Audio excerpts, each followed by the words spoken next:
This is a national problem, not a regional Western problem.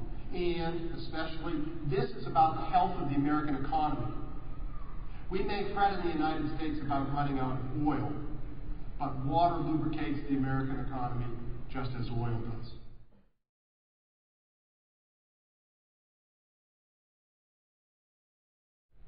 What they didn't do, and still have not done as we sit here this morning, is to prohibit new diversions from the river or the drilling of new groundwater wells.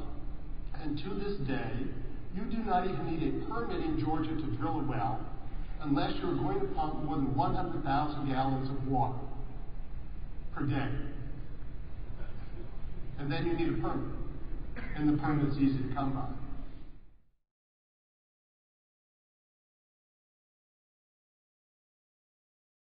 This drought was not different from earlier droughts.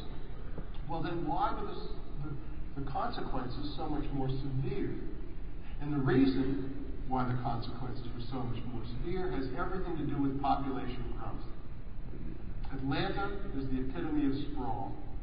They add about 100,000 people to the metro area each year. Their Interstate 75 that goes through Atlanta is a bottleneck, even though it's 15 lanes wide at one point. And what is Georgia's response to this traffic congestion? To widen the highway. So they're building it now to be 23 lanes wide, 388 feet wide, wider than a football field is long. Now, the population issue is not just a Georgia problem. It's also a California problem. Since the last drought of equal severity ended in California in 1992, that state has added 7 million people to the population. It's a big mix. It's a big challenge. And the reality is that population is the elephant in the room when it comes to water problems.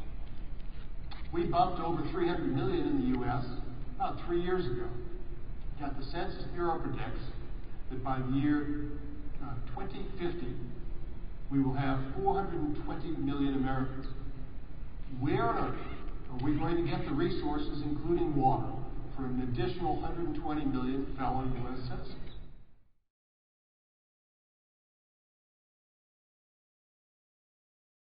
Farmers are savvy business people. And when faced with an opportunity to make some money, the farmer looks around and says, you know, that land out by the barn, it's all clay soil. It's been producing a low yield of bushels per acre. Let's fallow it. Or they say, you know, that's a lot of money that developer's offering. We could take that money and make some on-farm improvements. We could line our ditches. We could cease flood irrigating in favor of center pivots or drip irrigation. Use the water more efficiently. Use the developer's money to improve our system, grow as much as we grew before, and yet free up water for other uses.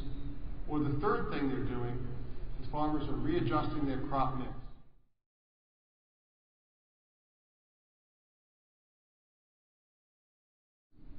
So this is an exciting time, a changing time, but an exciting time for the American farmer, because we need to facilitate the movement of water from lower value to higher value uses.